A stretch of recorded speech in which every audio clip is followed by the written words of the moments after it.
Hello, I'd like to talk about something today. I don't know you noticed or not, but behind me, this is the orchid, right?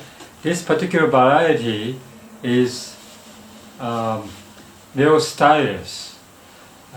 This is a cross between Neostylis falcata, which is the samurai orchid. I'd like to talk about it a little bit, and Neostylis, which is the Banda family still, and it's a cross. That's called Lou Sneary's. The names are Lou Sneary, and it has a white and a blue tip, a blue purple-ish blue tips, and it's very nice smell. It's a whole room is becoming a very nice smell, and this particular variety I love because this one blooms twice a year, and each time they bloom like maybe 2 or 3 weeks. But during that time, it's very nice fragrance and the beautiful flowers. And so I have it windowsill, and I have only 1, 2, 3, 4, 5, 6, 7 or 8 orchids. I used to have much more, but becoming more difficult to find the room where the adequate light coming in and temperatures and everything. So this one's sitting in a windowsill which is south facing, but I have a blind there, avoiding the direct sunlight, but bright enough. So it's all doing very well here. So samurai orchids, which is a Neostylis falcata, which is the Japanese samurai, of course Japanese. Well, about maybe 150 to 200 years ago, one of the lord, the samurai, when it's very popular at that time to grow orchids, especially the men grow orchids, and men grow orchids, and that's way back, in samurai era. Still, that's a good hobby or good thing to do for samurai. And so this guy definitely growing this orchids, which is the Asian varieties, Neostylis falcata, which is a white. Instead of a little bit blue here, it's exactly the same, almost the same, but it's all white, and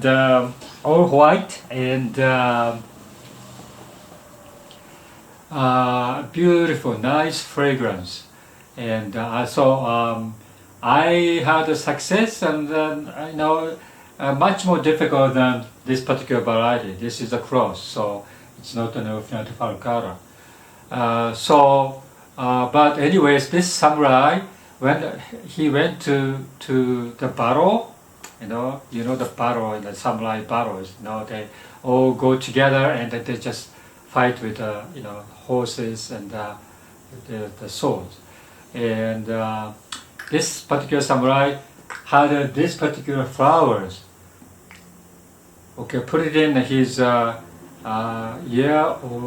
whatever the armor or whatever, put it in the flowers there and then fought, and that's why it's called samurai orchid. And I love the name of it, and also this particular Neostylis falcata's beauty. It just took me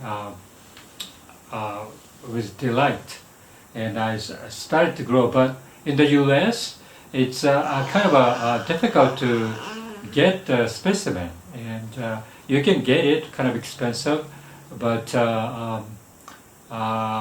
Neostylis falcata, I think I'm not sure they bloom every year, because I have Neostylis falcata varieties here, which I had it for almost like 6 years, never bloomed.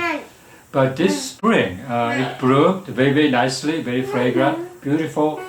So Neostylis falcata may not be as floriferous than this one. So this one is called Neostylis. I write the description here. Neostylis Lou Sneary. All right. Okay. So I have another varieties, which is this is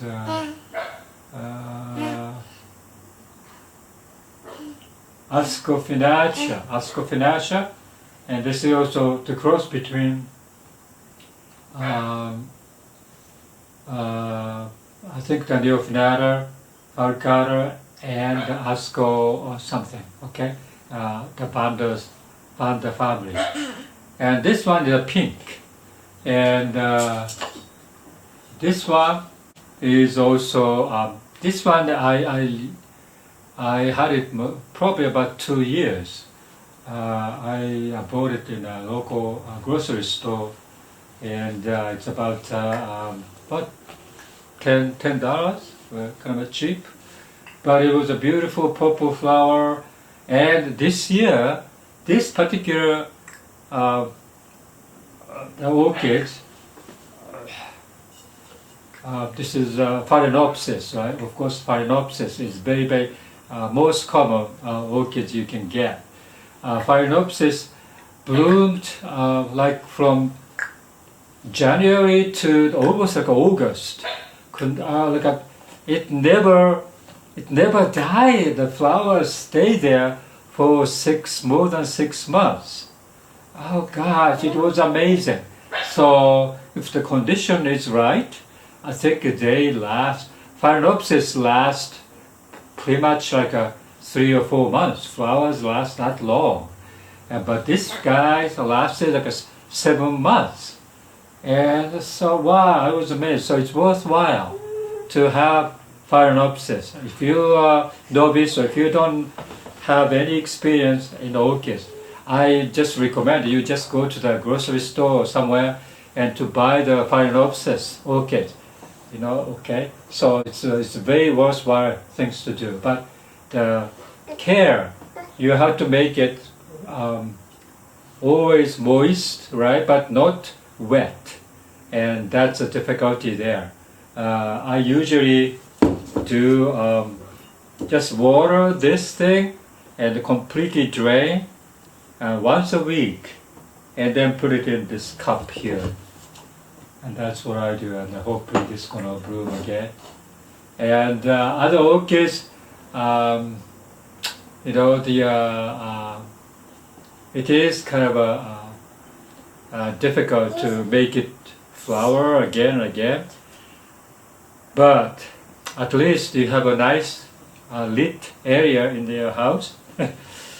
It's worthwhile hobby to do it. In Japan, if you go over like a 60ish or something, or if you're a retired man, 2 hobbies you can go to. One is orchids, 2 is a bonsai. I became an orchids person. Bonsai, bonsai is also good, but bonsai is also difficult a little bit. But I love these orchids here, so try it yourself. It's very good, and study a little bit how to grow orchids and then what kind of varieties are there. So, okay, thank you, bye.